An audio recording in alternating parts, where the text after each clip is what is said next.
everyone doing? Welcome to the final episode of After the After Hours with your boy TraderPrad. The final day of this week. Is tomorrow going to be a free fall Friday? Now get ready for tomorrow. Powell going on the microphone. Powell going on the microphone again. Get ready for tomorrow.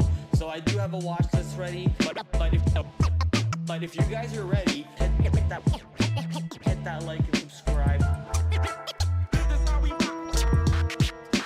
Hit that like and subscribe. Thank you guys for all the love. Thank you guys for all the support.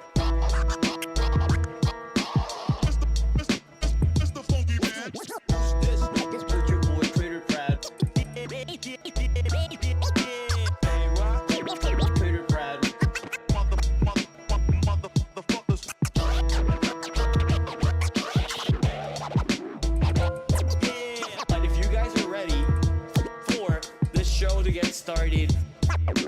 Why don't we dive into the full screen and hit that like and subscribe.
Yo, what is up, people? How's everyone doing? Welcome to a brand new episode for a brand new week. I had to take yesterday off. We had a Canadian Thanksgiving, so nice little Monday off for me. Did not trade.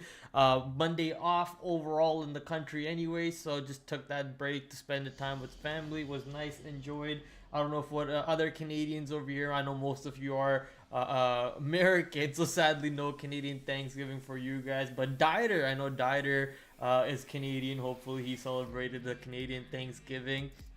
And then I get to celebrate whenever the American holiday is again, whenever that comes into play. So looking forward to having 2 times the holidays. But boy, oh boy, did we miss some good moves on the market yesterday. But thankfully we were able to capitalize on some of the moves today that the market presented us with. So lots of opportunities. Market actually sold off quite a bit off of what seems to be earnings leak from ASML. ASML leaking their earnings report, crashing to the downside, taking the rest of the semiconductor sector along with it. And when the semiconductor sector started moving, the overall tech sector started crushing to the downside. Apple did hold its gain. Amazon closed green. Google closed green. But most of the tech sector in general got beat down with ASML moving drastically to the downside. So that was basically the reason why the market, I feel, got slammed down. So does this market now get bought right back up tomorrow, or or do we see a little bit continued weakness on ASML still, and that pours some weakness into the semiconductor sector like it did today, and we actually bring the rest of the market also along to the downside? So some questions over here. I currently think with the way the market has been playing out for the not too long ago, we've been having ridiculously insane amount of strength on the market, breaking out all-time highs on the S&P 500. So I'm expecting buyers to come back in and defend the market, not really expecting the market to get crumbled without any real reason coming out, and I don't see a real reason other than maybe trouble in the Middle East. So besides that, no real expectation for the market to sell off. So I'm expecting buyers to come back in, but even if the market doesn't really do too much and has an inside day tomorrow, we have opportunities to lean off of. We have earnings board, earnings names are active again. So day 1 earnings, day 2 earnings, day 3 earnings plays coming into play. We got China sector, which actually I forgot to put on my watch, but the Chinese sector still in play, actually gapping down a little bit today, and did give you a beautiful sell-off opportunity later on in the day. We'll be needing to add that sector into my watch list, forgot to do that. And then we also have a couple of the other couple other movers here, like drug moved insanely to the high side, big time move today on DRUG. ENPH crushing to the downside, bringing a big candle, so keeping an eye on ENPH, possible retracement back up or a continuation down.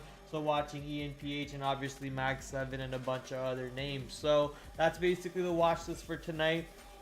Getting ready for tomorrow, see what type of opportunities step in. We're gonna obviously take a look at names that start with our earnings. So why don't we go to the full screen here and show you guys what the earnings board looks like. So here is the earnings board. Obviously ASML was supposed to report tomorrow pre-market, but actually reported today intraday. Slip of a hand, mistake on their site. I think their website reported earnings at the wrong time and basically reported a big downside move. They also quoted for a big guidance lower, so ASML completely destroying the whole sector, losing billions and billions of dollars of market value within hours. So it was amazing to watch if you were short. It also gave you some good long scalps if you're interested in it. I actually was able to catch a quick little long scalp on ASML from the 720 area, but the market really kept it down today. It got slammed, body slammed. Anyways, we'll be taking a look at ASML, but we want to go through some of the names that reported today after hours. So names like UAL, United Airlines, reporting today after hours. Taking a look at that one. A couple of names that reported today pre-market. Also on the watch list, Walgreens, Bank of America, J&J. Some of the names that reported last week, Friday, which were JP Morgan, Wells Fargo. So even those names on the watch list.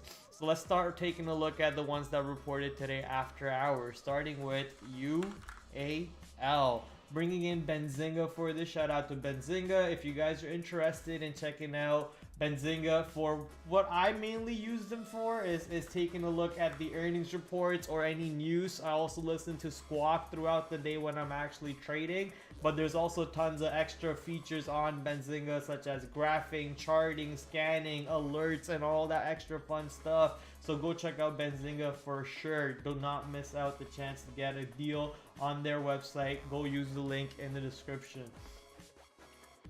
United Airlines reporting today after hours, revenue coming in at 14.843 billion, beating the estimates of 14.783 billion. Not bad. Company reported adjusted earnings of 3.33 per share, beating estimates of 3.13. Capacity was up 4.1% year-to-year basis. Total revenue per available seat mile was down 1.6%. Total revenue per available seat mile. Okay, so that was down 1.6%. Cost per available seat mile went up very slightly. United said that this was its busiest third quarter as measured by revenue passenger volumes in the company history. United noted that it generated 7.2 billion in operating cash flow and 3.4 billion in free cash flow year to date. The airline company ended the quarter with 17.1 billion in total liquidity and 25.7 billion in total debt and finance lease obligations. As predicted, unproductive capacity left the market in the mid-August, and we saw a clear inflection point in our revenue trends that propelled United to exceed third quarter expectations.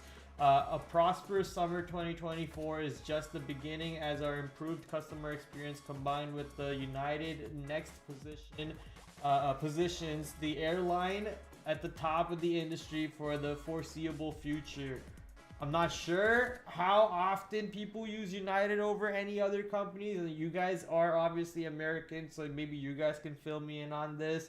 If you do take an airlines, what is your preferred airliner? Do you guys prefer to choose? Maybe we could make this a poll, start a poll. What is your preferred airliner? We'll do DAL, UAL, LUV, AAL. Boom. What is your preferred airliner? Let's see what you guys come up with. But UAL over here saying that they are ahead of the game. Looking to take over all their competitors. Looks like their chart's not looking that great though. Okay, I guess they're looking pretty decent. They're overextended. UAL obviously reporting today after hours. We'll see if they moved higher or not. I want to see the outlook. United boards have approved this new share repurchase program of 1.5 billion of the common stock and the warrants originally issued in the US, blah blah blah blah blah. So 1.5 billion dollars new share repurchase program authorized. United Airlines expects fourth quarter adjusted earnings to be in the range of $2.50 to $3 per share versus estimates of $3.17. So that's a little bit of a miss. According to Benzinga, the company said it continues to expect full year 2024 adjusted capital expenditures to be less than 6.5 billion. At the time of the report came out, the stock went up a very slight percentage of 0.54. I'm expecting, since the guidance doesn't really look too hot, the low range is $2.50 and the high range is $3, and they were expected to make $3.17 if I remember correctly. That's almost exactly what they were expected to make this quarter, and they beat this quarter pretty decently, but they're expecting to miss next quarter, sadly. So not looking too good over there on UAL's next earnings report. So I'm expecting a pullback. Yeah, exactly. As we are seeing right now, expecting a pullback on the stock. Originally looks like it started off with the down move. That down move got bought back up and then got flushed right back down into today's lows. Expecting this area to break down on this position. I'm gonna have to color this one into a whole different color at this point.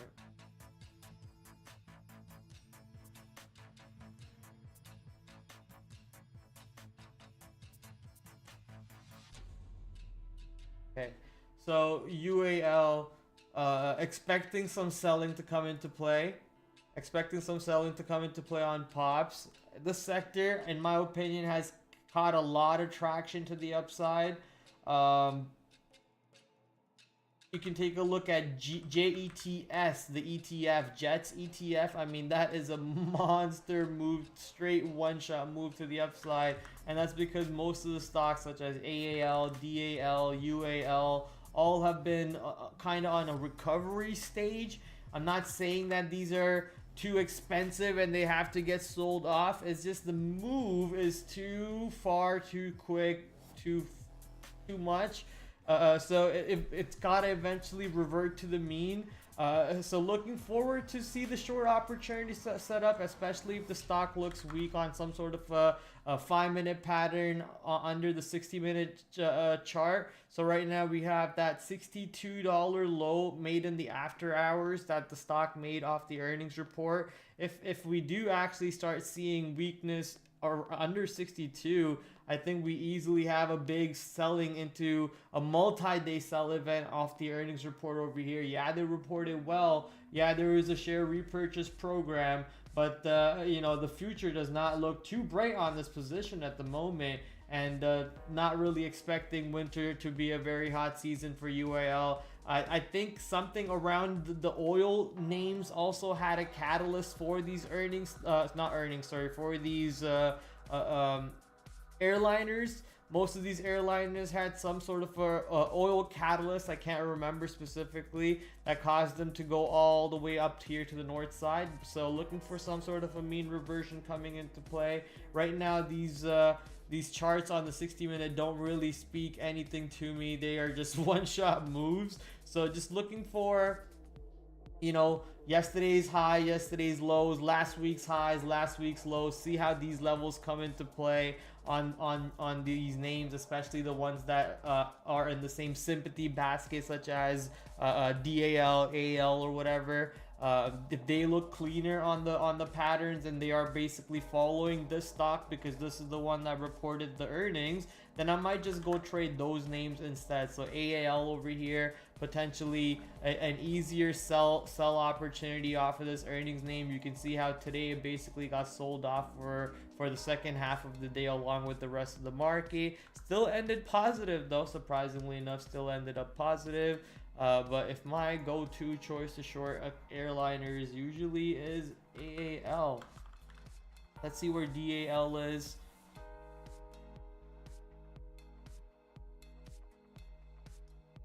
And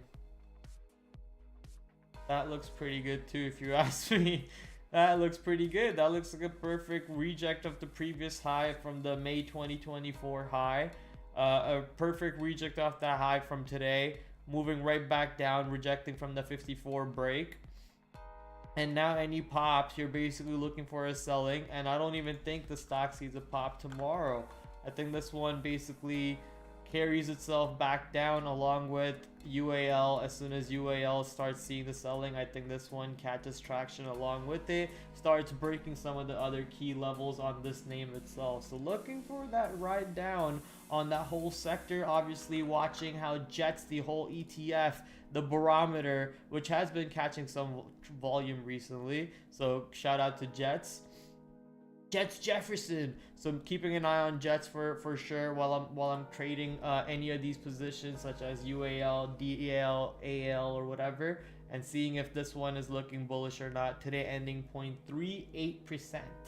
Let's take a look at a stock that reported today pre-market.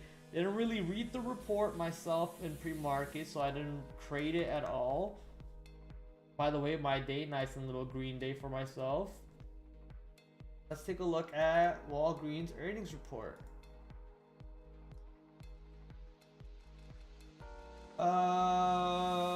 Okay. 6% year-over-year growth, 6.1% constant currency, plus 6.1%, beating consensus estimates, reflecting sales.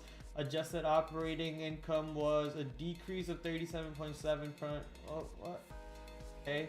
On constant currency basis, reflecting softer U.S. retail and pharmacy performance, lapping the reversal of incentive accruals and prior year sale leaseback gains. Okay, where's the main numbers? Adjusted EPS down 40%, beating the consensus estimate. Okay. Retail pharmacy up 6.5%, comparable sales increased by 8.3%. So that's not a bad increase at all. So good job on comparable store sales increased by 8.3%. Pharmacy sales increased by 9.6%. Comparable pharmacy sales increased by 11.7%, driven by higher brand inflation mix impacts. Comparable prescription increased by 2.5. Total prescription filled in the quarter increased by 1.7. Retail sales decreased 3.5, and comparable retail sales decreased by 1.7 from same year quarter, reflecting a changed retail environment and continued channel shift. Okay, how are you showing growth and decrease in the same thing in so many areas? That's a little confusing. The U.S. healthcare segment sales. This like sham, so many numbers in there. This like it's so hard for a normal person to really understand any of this. Up 7.1% year over year. Village MD sales increased by 7.2%, reflecting additional risk free for service revenue. Shields grew. What's Shields?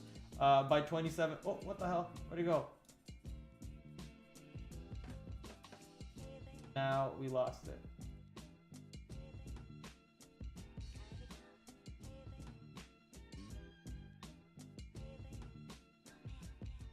Whatever Shields is, that grew by 27.8%. Where's the Outcast or out?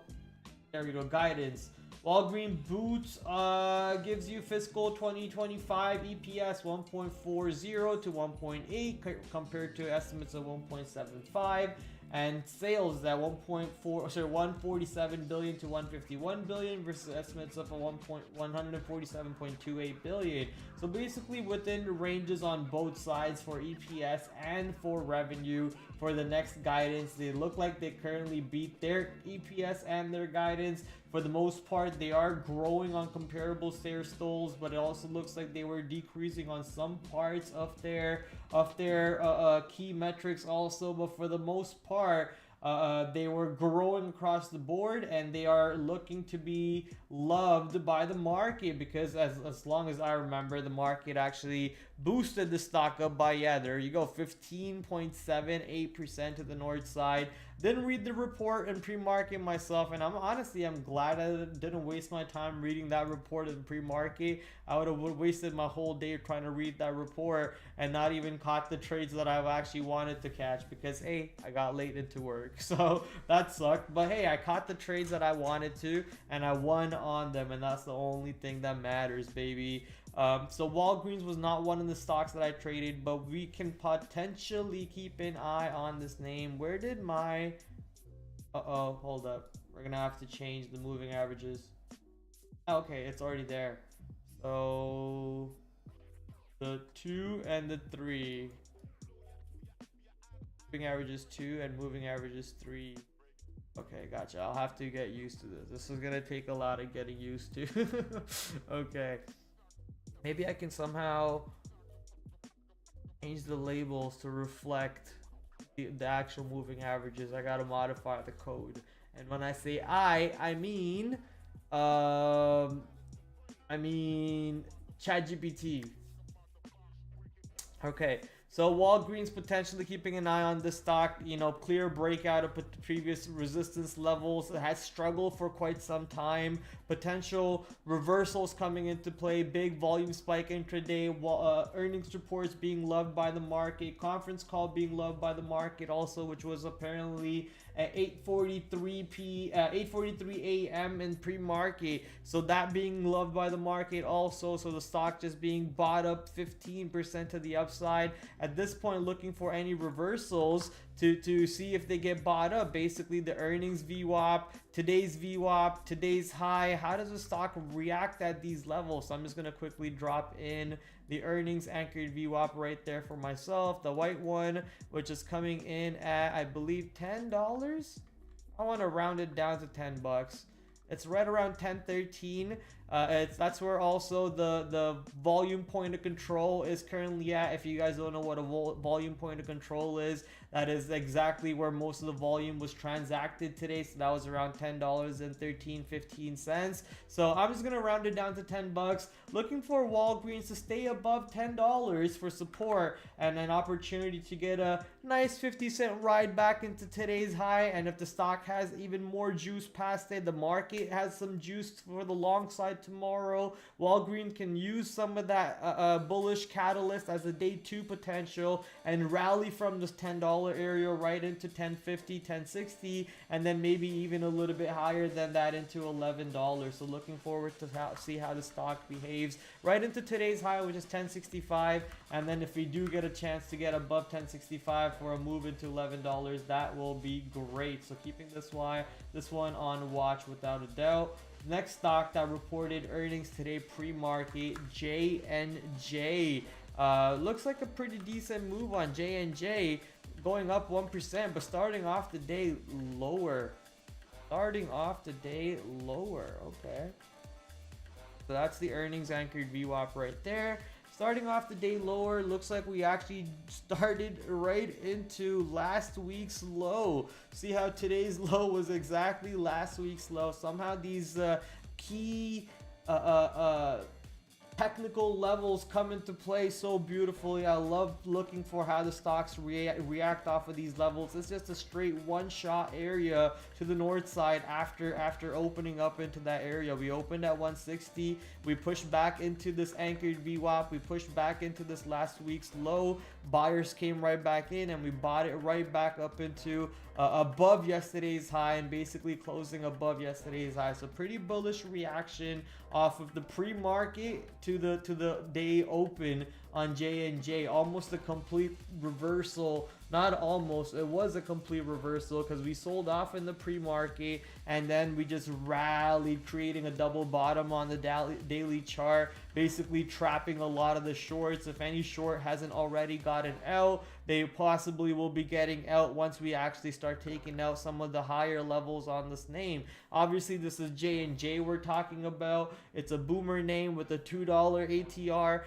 Usually as a day two move, it's nothing really to expect out of this name. Same with Walgreens also. That's why you want to catch these names on a dip. You want to see how dips get reacted and if they get respected. If buyers come in at today's VWAP or at earnings VWAP, at which point you see that it is actually in play. There is no obligation that these levels actually have to come into play and hold up. These are, once again, very slow moving names. So you want to look for a clean 5-minute pattern coming into play. Either the stock is holding beautifully above the 5-minute high or sorry, above the previous day's high, clearly holding above the 5-minute, or is just, you know, double bottom topping into the 5-minute into that previous day high, giving you a short opportunity. So right into what is today's high, 167. You get a double top into 167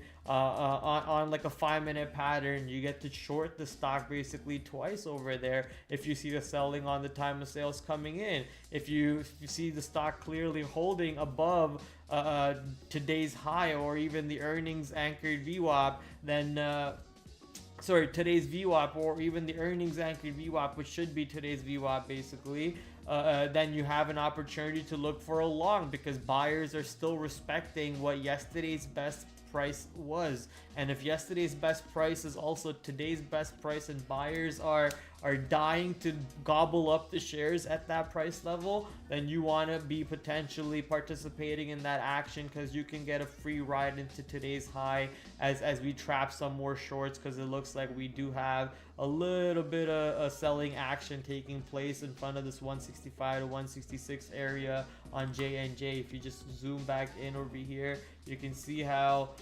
we topped off obviously a straight one-shot move, more than one ATR move. One ATR is usually $2.25. That is a $7 move on this position, a 5% move, which is insane on names like this usually. So completely missed my radar. But tomorrow, keeping an eye on seeing if the stock can stay above you know, the double bottom we created here in the 5-minute, also where the exact volume point of control and the VWAP is right around $164. So waiting to see 164 holds up for any buying opportunity. Under 164 we do have somewhere into maybe potential psychological level 160, 159 coming back into play. If we do go back right into 160, 159, I might give it one more try, but I'm not really looking to battle it all the way between that range. So I'll give it one try around this 164, 163,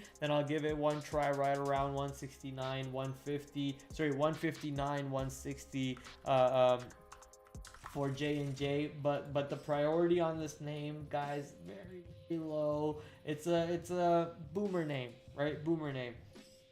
Next one, Bank of America, BAC. I think Citibank is one of the banks that we potentially need to take a look at instead, because this one got destroyed. GS got actually pulled back quite a bit. I thought GS did a decent job. Okay.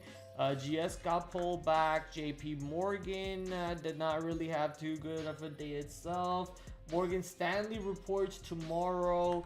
WFC, what did you do? You had a 1.4% update, not bad at all. So quickly scrolling through the bank names here, because the next sector I have on watch is actually the banking sector. So BAC reported good, broke out of the 2-day high over here on the daily chart, and then kind of found support above the 2-day high. So that area becomes a little significant if you want to make a trade off of that area, see, or at least analyze how that area is playing out. On BAC, it doesn't hurt. So it's around $52 or $42 to $42.20. So I'm just gonna put down 42 to 42.20.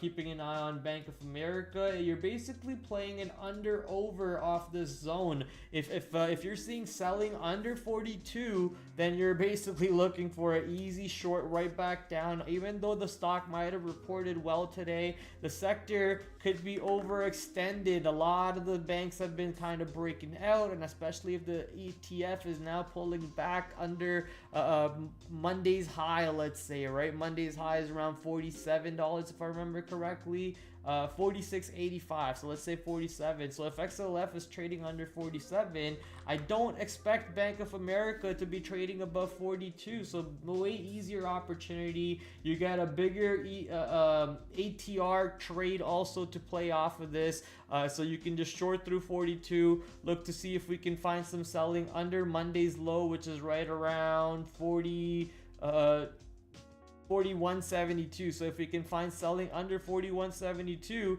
then that basically opens up an easy pocket for you all the way into $41. You can potentially even add on the failure to hold below 41.70 or above 41.70, I should say, on Bank of America, and really load up on that short into $41 on this position. So looking for potential shorting opportunities. Looks like some of these banks are pulling back after their monster rallies, but if buying comes back in, then we want to be ready. For me, XLF is going to be that barometer. What is XLF doing? Are we staying above 47 or are we getting below 47? And if we're getting below 47, then I'm going to want to look for shorting the names that have been getting hurt the most in this recent push up. Most of the stocks have been actually doing pretty well. Goldman Sachs breaking out to a new all-time high and then pulling back. JP Morgan recovering from that $200 double bottom. A lot of banks are doing actually really well, but some banks are getting hurt. So if the banks are looking weak for tomorrow, that once again XLF looks under 47, then I'm looking to see if Citibank is giving us some sort of a short opportunity on the pop. This might be a bigger priority than Bank of America, because I think they reported not really well. They reported well, and I'm expecting 42 to hold, honestly. I'm expecting 42 to hold on this name, if I am to be honest. 42. So Citigroup, watching how Citigroup pulls back on any weaknesses on those pullbacks. Are we seeing any pops getting sold off? And if pops are getting sold off, that is that trigger for me to get ready to short the shit out of this name. Let me just look for where the volume spike came in. It says they reported earnings here, but there was a little bit of volume spike there. I'm just gonna put it at $64 is where the earnings anchored VWAP. I guess that's kind of where today's VWAP is also. But you can see how the most volume traded on this name is around $63. So not always is the volume point of control exactly where the VWAP is, but sometimes it happens. You've been seeing how some stocks today have had that, but here's a stock that's completely opposite to it. Looks like the stock has found more selling in the downside over here below 63, causing the stock to really get stuffed back under. So 64, looking for 64, any pops above 64 to find some selling on Citibank for us to potentially look for a short back into today's low, and maybe even a bigger ride below today's low if that report is that bearish. Goldman Sachs, not something I really want to even trade. Very low liquidity for a $500 name. So not something that I'm interested to trade. I'd much rather just go trade XLF because it has way better liquidity, or even JP Morgan just has way better liquidity, and it looks like it's about to break out an all-time high. So if the banking sector is really looking bullish, we have one case for the banking sector bearish. If the banking sector looks bullish, now we can look for JP Morgan breaking through the all-time high over here near 225.50 cents. So looking for JP Morgan to run through that level and potentially give you you know, a monster long past that, and if that level fail breaks, gives you a beautiful short right back through that. So JP Morgan setting up for multiple short opportunities and long opportunities around this price point. Either we push into this price point, reject, and not even break above it, and then we just find a short right back from that area, or we break above it and then it's a fail break and we pull back. That's another shorting opportunity right there.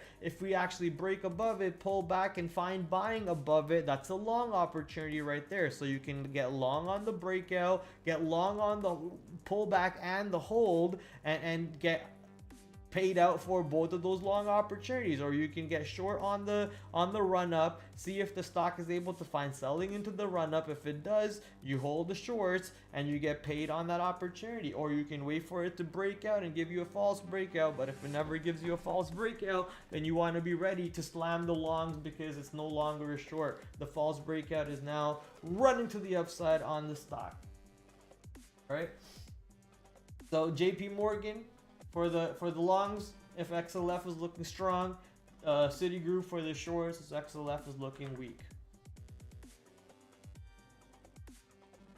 Morgan Stanley does report tomorrow pre-market, so we'll have to see how this one sets up for that.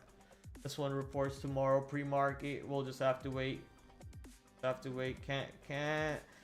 We already have some levels mapped out. I don't expect us to get under 105 unless the report is really weak. This was the previous all-time high. Now we have a new all-time high on Morgan Stanley. I'm guessing this was because of Goldman Sachs. It has a very Goldman Sachs like a trajectory on this name over here. Also has a very Goldman Sachs like a pullback on this name. So potentially watching Morgan Stanley for another sympathy like a positioning on Goldman Sachs. If Goldman Sachs is ripping to the upside, Morgan Stanley reports well, potentially an easy long on Morgan Stanley setting up based on the sympathy ideology over here between the two names. They look very similar right at a quick glance. They look very similar.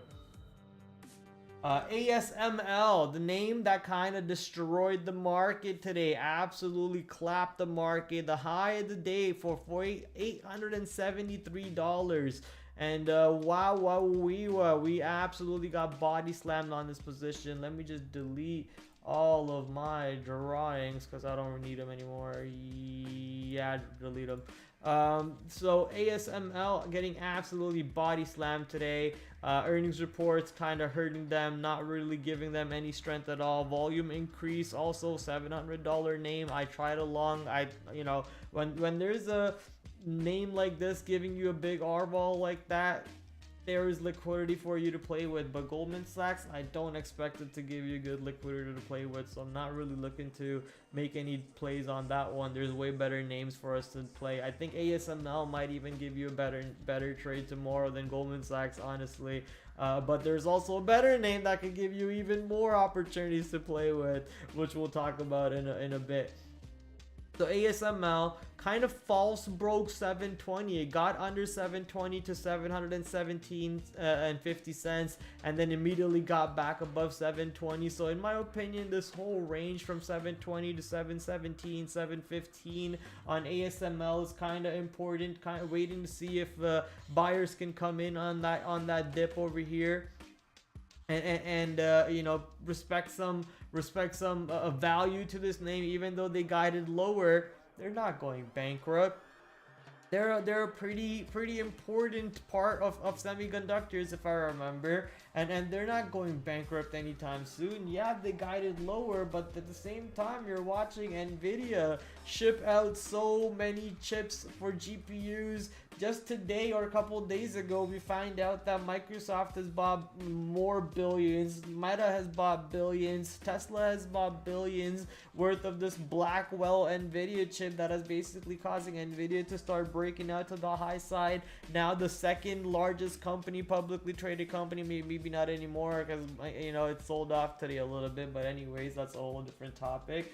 But you know, big move over here all across the board. So I'm not sure if this is seen as a discount or not. I personally would think that this was seen as a discount, but let's go see what the actual numbers say on ASML. It says it is at a 39 PE. Okay, so still could get a little bit more of a cut coming into it. Could it get a little bit more cut and be a little bit cheaper? At which point people will really foam out the mouth to start buying for some of the shares. Right now, this is the daily chart, and you can see how the stock perfectly rejected what looks to be the 250 SMA, simple moving average on the daily chart. So right now in a little bit of a bearish trend for ASML, not really the same way that its friends are playing out, surprisingly enough. Wow. I mean, this is Nvidia, and this is the 250 SMA. That's the 200 SMA, and they are looking pretty bullish, right? So, wow, that's pretty... ASML looking very, very bearish and not strong at the moment. So ASML getting absolutely destroyed, sadly. More downside potentially incoming as we are now extending away from the SMA though. And today's candle is also really big. I don't think we will see another big candle like that tomorrow. I think volume will also go right back into 1 million, 2 million shares. So expect some lower liquidity to come into play, wider spreads. At some point, spreads opened up from 50 cents to like $1, even at $1.50 at times. So you have to be ready to give the stock a little bit of a wider spread on your stops. Otherwise, it might just skip your stops and it just keeps on crashing against you. So you want to be careful, but I don't think the stock should go too much under 720 tomorrow. So any moves back into 720, I'll keep an eye on it. 720 and then under 720, I'll keep an eye on that 700 psychological area too, to see if it comes into play. Maybe we get a long, nice cheeky long off that 700. It says the stock has an ATR of $33. I don't necessarily see that, but this is an $800-$700 stock, so I can see at least a $15-$10 ATR on a little bit of a volume spike, maybe 20 to 30 ATR, but at least $15 ATR coming into play. So gotta manage your expectations on that one. Don't expect today's type of liquidity and today's type of volume and ranges coming into play tomorrow. This one's going to slow down quite a bit. It was a big dictator of what the overall semiconductor sector was doing also. So shout out to that stock for completely destroying Nvidia, bringing down Nvidia 5% to the downside today. 4.69. That's a little funny number. 69%. So Nvidia down 4.69% today. Shout out to ASML, giving you a short opportunity for those if you're interested, but I think this is basically a long setting right back up. I mean, you guys remember how bearish I was, but nah, it's hard to be bearish now, ladies and gentlemen. I can't see it. I mean, this is potentially finding a long somewhere back into this area. As long as the stock stays above 130, I think there's still another easy long coming into play. There was a pretty easy long today that came in for those of you who were hunting for a long on Nvidia. It was right after it broke that 124, 128. So it broke below 130, got into 128, and then reclaimed 130 right away. That was a very easy long right there that you can scalp the long into, but obviously the easier trade was going short based on the overall ASML trade. But that was the easy capitulation long. I think you can look at it on a 30-second chart or a 1-minute chart right there. Biggest volume candle of the day. The stock no longer is able to start going, making lower lows and lower lows on the 1 minute chart. We start taking out the previous candle highs, and then it just starts ripping higher and higher. So pretty awesome long opportunity for that capitulation long. I know Neil always talks about capitulation, so if you guys were looking for an example, that right there is a textbook of how to look for a capitulation long on especially a big name news mover. Got a lot of volume behind it. I mean, this is a $130, $140 name, bringing you 300, 400 million shares a day to trade with. So tons of liquidity on Nvidia. That's why you can always kind of look to trade Nvidia almost every single day, even when it stays stuck in these bullshit ranges. It's so annoying when it does it, but as long as you stay disciplined, you can make a trade out of it. Just wait near the edges. So right now, waiting near the edges for me in that is that 130 area. We got to stay above 130. We did get below 130 all the way to 128.74, so maybe you can kind of give it that leeway room all the way up to that new choppy level of 128.74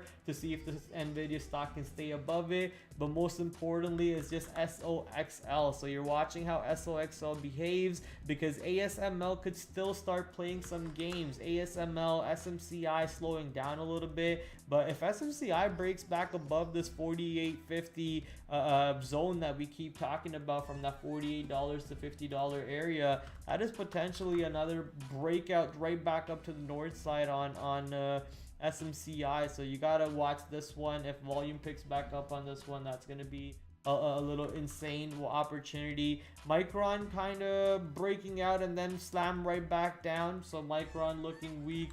TSM, this one went to all-time high and then rejected, so not looking as bullish as you potentially want the sector to look at the moment. So the overall sector is looking a little weak. Let's just go to SMH. The monster sell-off in the SMH sector. Looking for the sector to have a little bit of a cool-off day tomorrow. If we do get a cool-off day, then potentially a little bit of reversal opportunities coming into play. SMCI, obviously, you want to set an alert until the volume picks back into the name. You don't really want to fiddle with it, so we just wait for the alert to come into play. Maybe once we break out of 50 and there's volume above 50 and there's actual buying above 50 coming into play, then maybe you want to take advantage of that potential move coming in as more shorts get trapped on SMCI. Here's a name that we are all going to be interested for tomorrow. It is Drug. Your boy was long Drug, $4 today.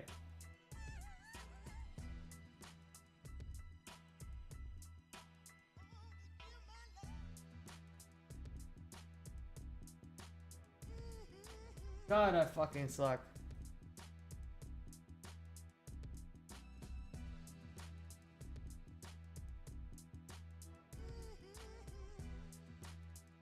I was long here. Right there. Let me just show you the chart.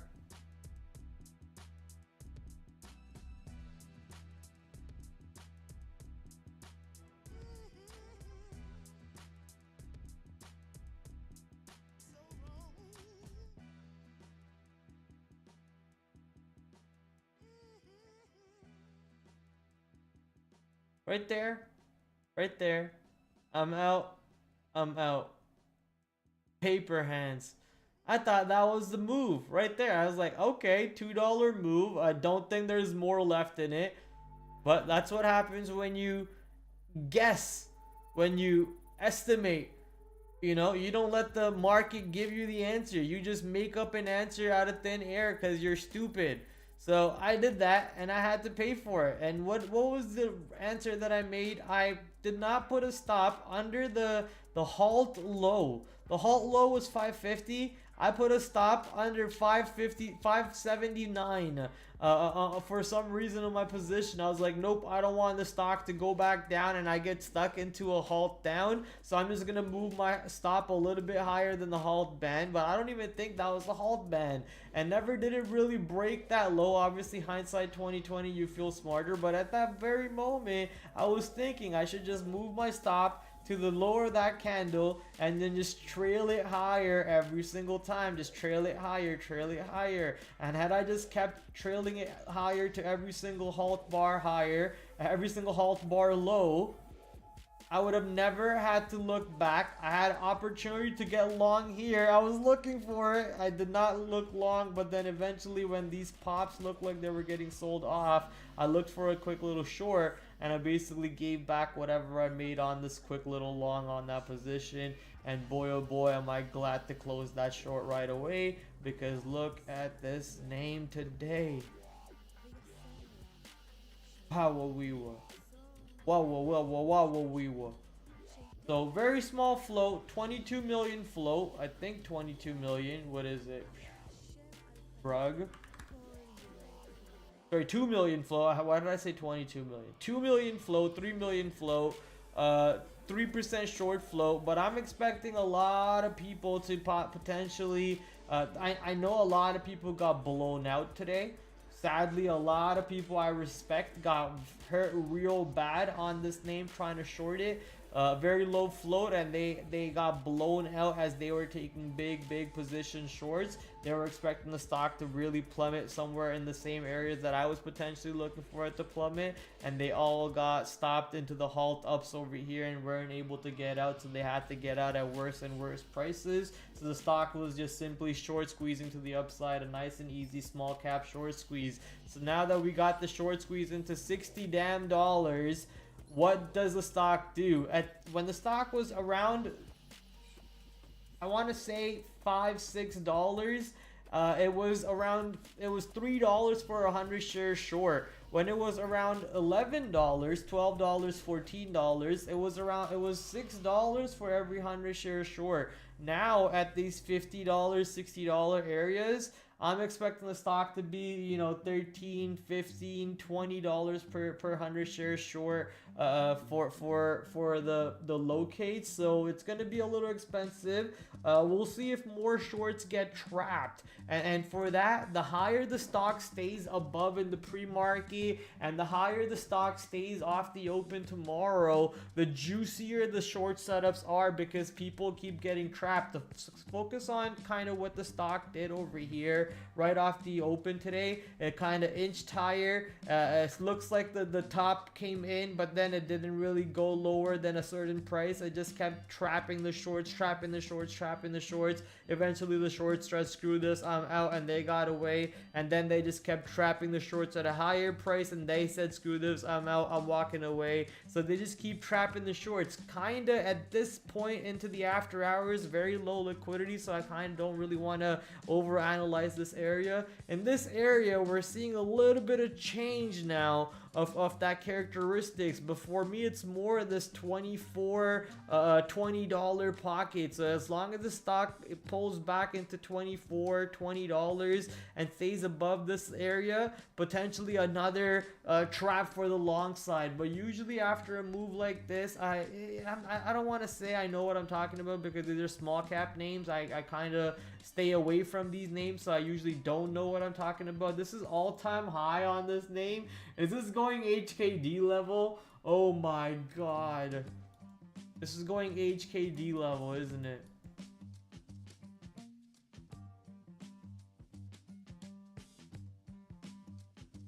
So I saw that and I thought $6, that's more than enough. I don't think the stock is going anywhere more than that. But boy, oh boy, was I wrong. My god, I was so wrong. Oh, this one hurts today. So, okay, obviously all-time high is, what is that? 44.75. We made another new all-time high today after hours at $60. Not expecting the stock to... I don't know what to say. I'm not expecting the stock to really rip higher and higher tomorrow. but if it does, you got some levels mapped out. Here's a previous all-time high. I think the IPO day high, I guess, the previous all-time high where the stock actually tried to find some support in the after hours, but then we actually sold off a little bit from that level. So potentially looking at the 45 under over. If we stay above 45, you don't want to look short maybe, because this one could go parabolic. But if we are pulling back and staying below 45, potentially a short over there, giving the stock a risk into $50, giving it a proper $5 risk. You might actually have to give it a little bit more than $5. You know, yeah, 55 actually makes sense. 55, if you want to give it to 60 and you have the risk appetite to put, if you then go for it. So you're giving it a, you know, real $10 risk up to $55 on a potential short into 45 to 50 area. So if you can get a fill in this area to get short, and if you want to give it to this risk up here, that is potentially a short all the way back down into this, you know, destroyed reality. But if the stock, or honestly, if it's finding buying above 45, I don't even want to look short. So I would urge you to be careful looking to be short in this area. I want to see selling below 45. I want to see pullbacks into 45 being sold off and not really having any buying power above 45. That will give me a way tighter risk area and showing me that there is actually a struggle. There's a lot more supply than demand into this zone. So if that is the case, then we actually have an opportunity to look for a short. But I want to see that before I make that call. So be very careful, because shorting this name, you could really blow your account up. Today, a lot of people have blown up their accounts today.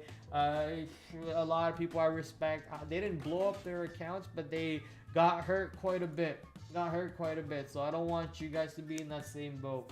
Another name that we could potentially talk about, which could also hurt us tomorrow, NVCR, another small cap, I want to say. Not really too much of a small cap, but another small cap name. 6% short flow, 5.6% short flow. NVCR coming out with the FDA catalyst. I think a small cell lung cancer catalyst of some sort, popping up north here in the after hours, actually going much higher in the after hours, going to $25 or so. Very low volume in the after hours over here. So keeping an eye on this one in case volume picks up tomorrow pre-market. Looking to potentially make a trade on that one, as that one's catching some traction. DJT pulling back pretty hard today, selling down 10% and triggering the SSR marker, and then basically bouncing off the SSR marker. DJT giving you a nice pullback after a monster rally higher. Please, DJT, go back to $13 before the election so I can buy some shares. That way I can ride you up to 50, or I could sadly lose $3 per share on this position. So come on, DJT, pull back a little bit lower for me. So watching how DJT reacts for a swings trade, a long term, not really a long term, because I'm not looking to invest in DJT, but for a swing trade, looking for a swing trade on DJT after a pullback. At the moment, letting it do its thing. For a day trade, I think you had a pretty good short opportunity on the day trade today, right under yesterday's high. You can see how the stock never really got under yesterday's high until later half in the day, and when it did, it really broke down and volume came in from that breakdown. So that's the technical level that I always keep talking about. So technical levels, yesterday's high, let me just show you right there. Yesterday's high, technical levels, we actually broke below yesterday's high with some volume. Actually, no, we broke below yesterday's high without any volume. We got back above, but then we got below once again with some real volume coming in. At that point, you could have loaded into that short, load under 30, and you could have basically gotten a free ride into basically into yesterday's low, $25 for risking about $1 per share, which is that candle's high right there. You could have even had tighter risk if you were using a 2-minute chart, a 2-minute pattern, 1-minute pattern. I don't really know how people trade on 1-minute patterns. I think you're crazy if you do that, but you can basically use a 5-minute chart but enter on a 1-minute and use the 2-minute candle, previous candle high, low, previous candle high, breakout high or previous candle high, breakout low as your highs and stops for these breakout entries. So DJT gave you a monster trade right there off of a technical level if you were watching for it. Obviously going to be watching it tomorrow as volume has continued to be increasing on this wonderful name. Today almost 100 million shares coming into the stock, whereas the 30-day average is only 23 million shares on this name. So big volume spikes on DJT. Love to see this one always coming into play. ENPH moving into, I want to say, the 52-week low. Exactly not the 52-week low, but going into one of the previous lows that we have a beautiful support being built into previously, but now looking to potentially break under it. So for me, it's basically, I want to say $90. You know, this name, it needs to show me selling under 90, at which point I can look to short it. But if it does not start seeing selling under 90, then I'm not really looking to do too much with it, right? It can easily go into 90, bounce off of 90, and then go back into today's VWAP into $95, which is actually where today's VWAP is. It says 94. I'm gonna say 95. It could easily go back into 94, $95, at which point then it could find selling again. So I'm very careful looking for a short into today's low, which is at $91. So I'm gonna give it over $90 for ENPH. Either it finds selling under 90 or it finds buying above 90, at which point I can look to make a trade.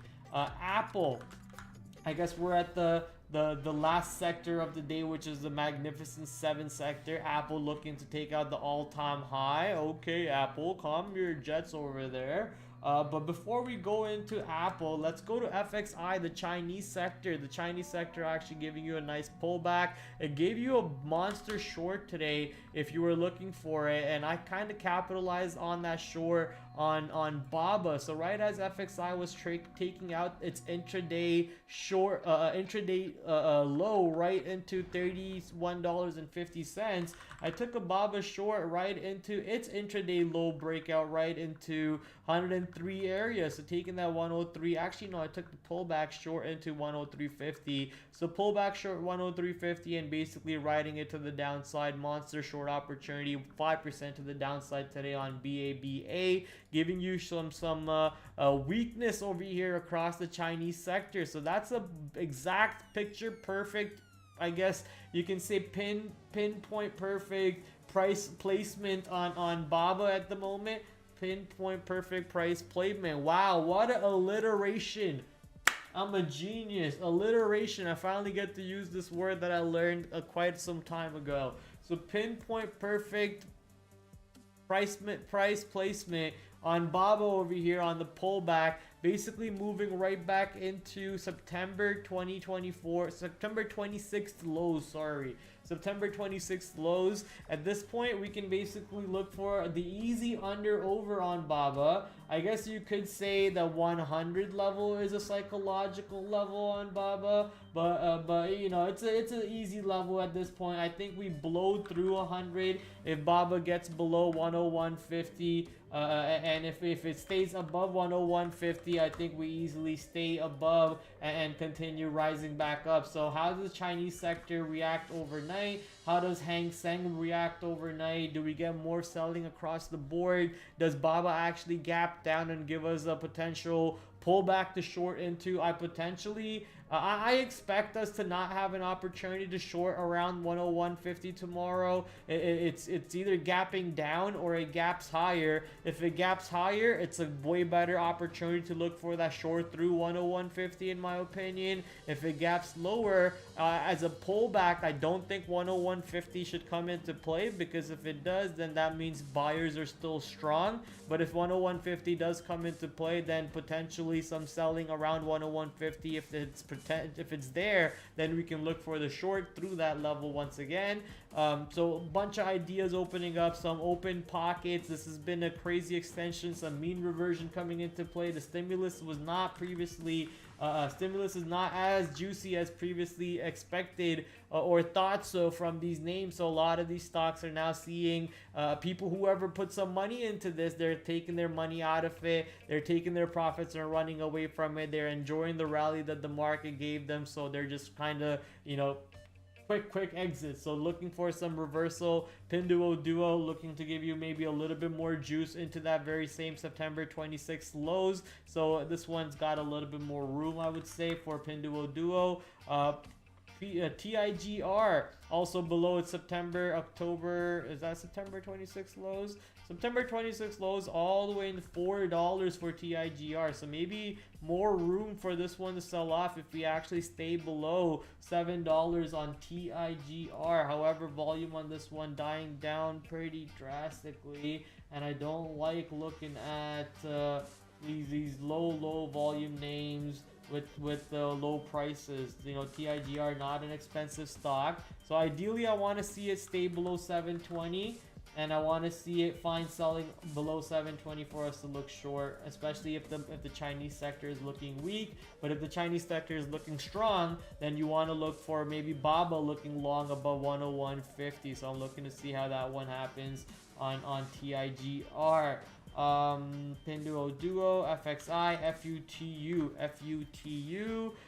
This one had a pretty clean breakdown. If you actually look at the 100 area, pretty clean breakdown from the 100 area. Looks like it's got a little bit more room into that September lows just to join its partner in crime. Most of them has gone back to the very same pivot low at that moment.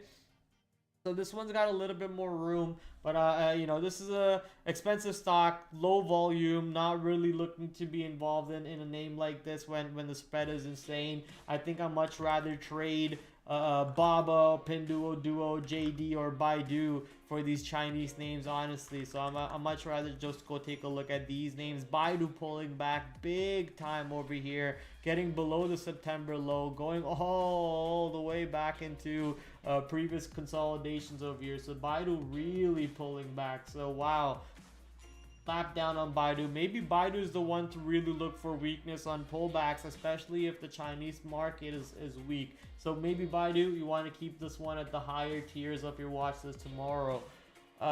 Everyone is talking about drug, right? How couldn't people have noticed at one point it was $50 per share? That's right, DRUG, man. That's a crazy name today.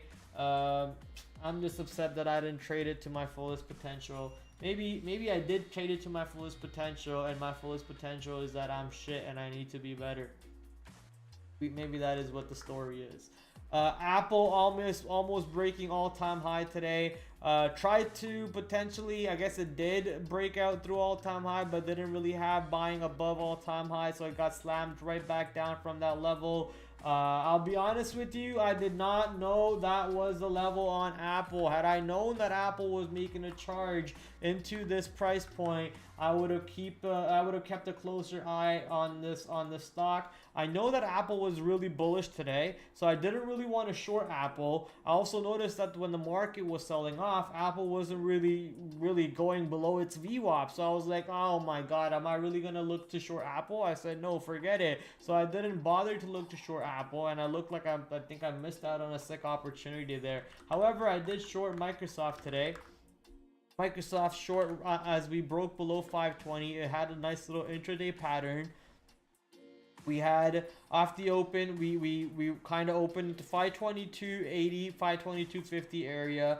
We sold off into 420. We bounced right off of 420, and then we started selling back right below 420. So as soon as we took out that low, I got short, basically got a free ride to the downside on Microsoft. Enjoyed the profits, real quick scalp on that one. Did not really expect as big of a move as Microsoft gave out, because ASML wasn't really hitting that news article just yet. But ASML article came out, and then Microsoft really sold off, and I sadly missed out on a little bit of a bigger move. I think a little bit more juice could be pulled out of Microsoft at that point from me, but no more juice from Microsoft for me. I just took my money and I ran. I honestly did not expect ASML.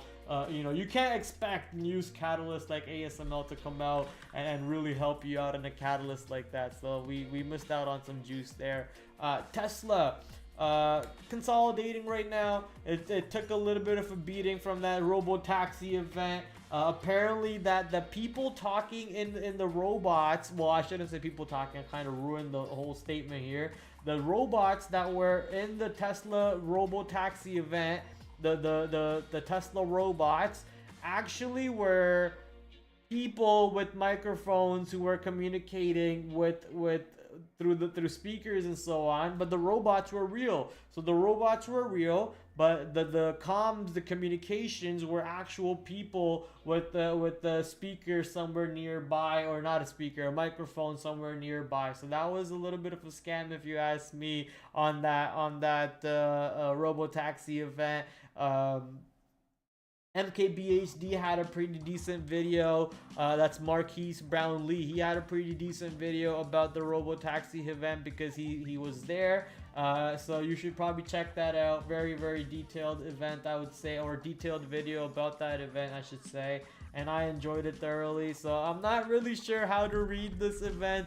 I'm still very bullish about Elon. I'm always bullish about Elon, but this event, it just solidifies my opinion about how I think that event was absolute bullshit.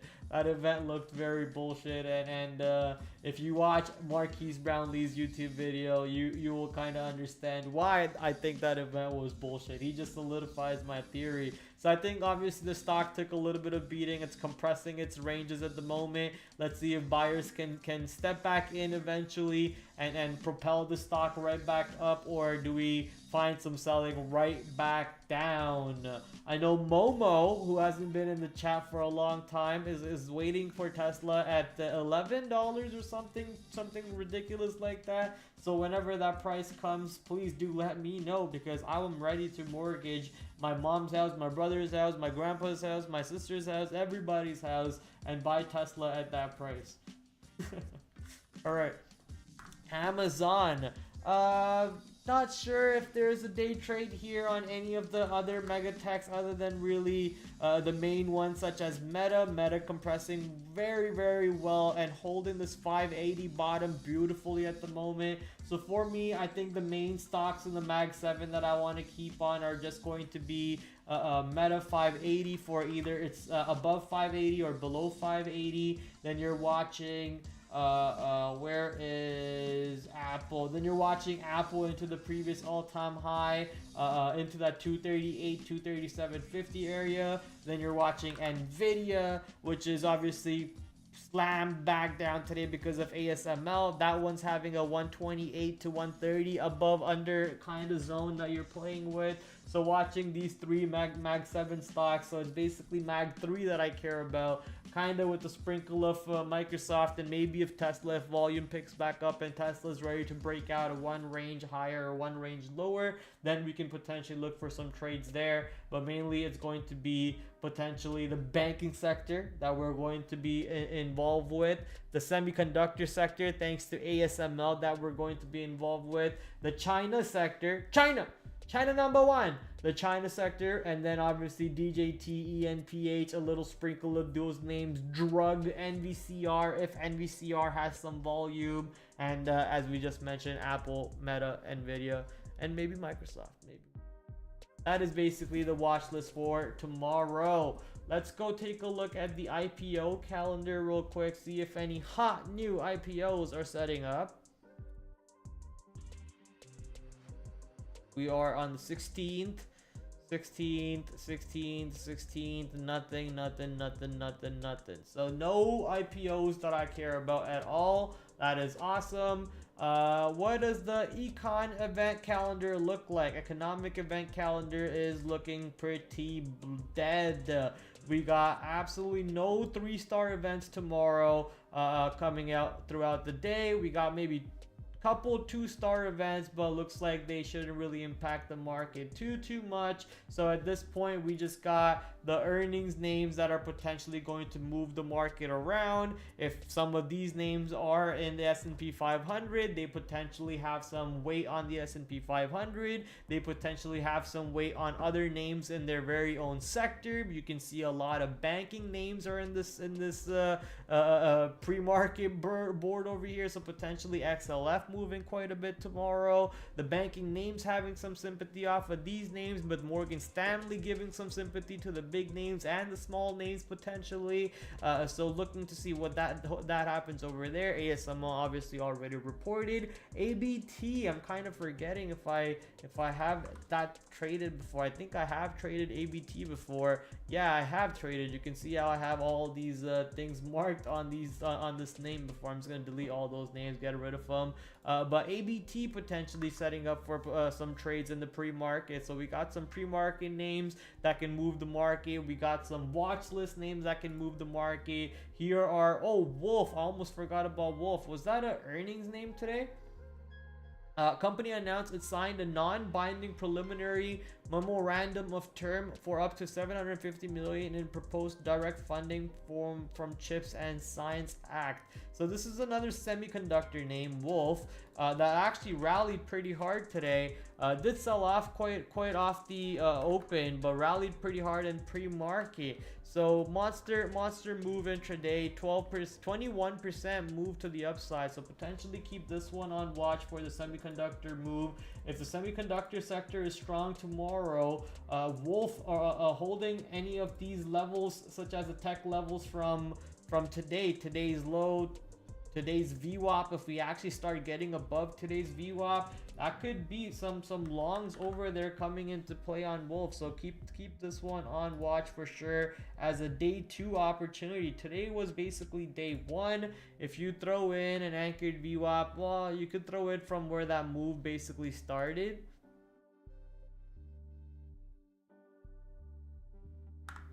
From where that move basically started, that's basically today's VWAP. So if the stock is holding above today's lows and reclaims today's VWAP, I think there's more opportunity to the upside over here on the semiconductor name, especially with the semiconductor hotness in the market. And we got, oh, this one's an interesting catalyst. Keeping an eye on Qualcomm. Qualcomm said it's going to wait for the US election to decide if Intel is an investment decision or not. That is a pretty interesting market news. Shout out to Centerpoint for hooking us up with this X.com post every single day. Go check them out. They're also a brokerage. If you haven't used them before, maybe you should check them out, especially if you're a day trader. They're awesome for day traders. I'm telling on you for talking shit about China. Go for it. Go for it. So watching how Qualcomm and Intel set up going into this potential election catalyst trade opportunity also. Boeing set to be, a judge is set to wait for more information before deciding on a plea deal. Okay, maybe some opportunities on Boeing coming up very soon. Here's the ENPH, a price target taking the stock back into previous supports. Either it gets below 90 or it stays above 90, giving us a trade. DJT shows Harris in the lead into the election, so that's why we dropped 9%. Really, let's go take a look at Poly Market.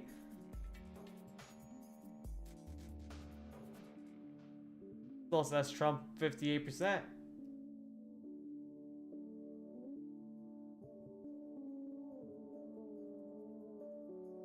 Still says Trump is 58%, mate. So I don't know what numbers you're using, but they're fugazi and they're manipulating my president Trump over here to the downside. Well, I don't even know why I'm saying my president. I'm not even American, but hey, I'm happy that they are because I want DJT at 13 bucks. So bring DJT's ass back down so I can buy it. Bring it back down, boy. Get over here. But this is basically has been your wrap up of today's market, what we are interested for tomorrow, and what other names might be potentially some juice, such as drug, NVCR, and ENPH if it has some opportunity too. So have fun, use scanners, check out my affiliate sponsors, Trade Ideas, and even Benzinga. If you are interested for having scanners incorporated into your trading plans, use code PRAD15. And obviously if you don't track your trading, you are never going to get better. So Traders Sync, track your trading. Also use code PRAD15 at checkout. Go follow me on the social media up here. It is time for your boy to call it a night. I didn't get to walk my dog today, sadly, but he won't get a walk now because it is hella cold. So I'm just gonna go play with him, and then I'm gonna go do the dishes, and yeah, basically call it a night. Is today Monday? No, it's Tuesday. I thought it would be Kill Tony night. It's not Kill Tony night, so basically just gonna go play with my dog and maybe just call it a night myself. Get a nice little early bed sleep. Ooh, rest in. That's a lie. I'm never going to sleep early. You guys know me, so we'll figure it out. Most likely gaming rest of the night. Until then, guys, I'll see you tomorrow, obviously. Come in, tune in, 8 o'clock tomorrow for some of the other names that are reporting earnings. We'll talk about those movers. We'll talk about how I traded some of the movers we discussed from today. All that other fun stuff, all that other juice. Monday to Thursday, 8 o'clock. This Sunday, we should have a special guest also. So Sunday for a crypto conversation. Tune in at 6 o'clock. I'll confirm if that guest is coming. I hope he is. I don't want to reschedule with that guest because I am very interested to talk about crypto. So looking forward to all that and more fun, more crazy with you and your boy TraderPrad. Good luck tomorrow. Peace. Ciao. Adios. Like that every single day. Playbooks,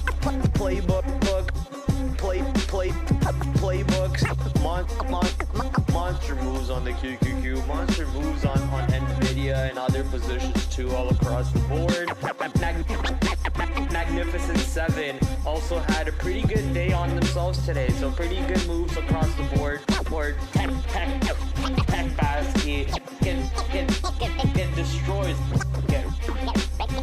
Get ready for it. Trade off of.